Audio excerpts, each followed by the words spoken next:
Bounce back super food అన్నాం కదండి, దీనికి కంప్లీట్ గా ఇందులో ఏముంటాయి కొంచెం చెప్తారా మనోజ గారు? ఈ ప్రోడక్ట్ లో అన్ని ధాన్యాలు యూజ్ చేసాం సార్, అన్ని మిల్లెట్స్ ఉన్నాయి దీంట్లో. కానీ స్పెషల్లీ బౌన్స్ బ్యాక్ ఎందుకు అన్నామంటే ఎవరైతే ఎలక్ట్రోలైట్స్ కానీ ఇంకా ఎలక్ట్రోలైట్స్ అంటే ఎప్పుడన్నా వీక్ గా అనిపించడం, జనరల్ గా మనం టాబ్లెట్స్ వేసుకుంటాం. సో ఇక్కడ MVF బౌన్స్ బ్యాక్ అంటే ఎనర్జీ రీగెయిన్ అవ్వడానికి, అండ్ ఇది రిచ్ ఇన్ ఐరన్. ఎందుకంటే అన్ని ధాన్యాలు ఉన్నాయి కాబట్టి దీంట్లో rich in iron product. So దీనివల్ల మనకి ఎనర్జీ రీగెయిన్ అవుతుంది. ప్లస్ ఏంటంటే దీంట్లో ఉన్న కంటెంట్స్ అనేది మనకి ఇన్స్టెంట్గా ఎనర్జీ పాస్ అవుతుంది. స్పెషల్లీ వీక్గా అనిపించడం, మనము ఫెటిక్గా అంటే నీరసంగా ఉండడం, సో ఇలాంటి ఇన్స్టెంట్ డ్రింక్స్ అనేది మనకి సూప్స్ లెక్క చేసుకోవడం వల్ల మనకి బెనిఫిట్ అవుతుంది సార్. ఓకే, ఇది 500 grams కదా ఇది?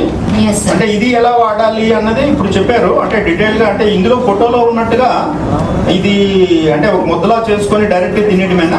లేదు సార్, మనం ఇప్పుడు ఎంత కన్సిస్టెన్సీ కావాలి, ఎంతమందికి చేస్తున్నామా అనేది కన్సిస్టెన్సీ అంటే లెక్క చూసుకుంటే ఒక కప్ ఒక 2 tablespoons తీసుకున్నారనుకోండి, దాని తగ్గట్టుగా వాటర్ బాయిల్ చేసుకున్నప్పుడు ఆ 2 tablespoons ఈ పౌడర్ వేసుకొని మంచిగా కొంచెం ఒక 10 minutes కరెక్ట్ గా స్టర్ చేసుకోవాలన్నమాట. దాంట్లో కొంచెం కొరియాండర్, కొంచెం పెప్పర్ పౌడర్ అంటే మిరియాలు వేసుకుంటే కొంచెం ఇంకా టేస్ట్ గా ఉంటుంది. థ్యాంక్ యూ వెరీ మచ్ అండి.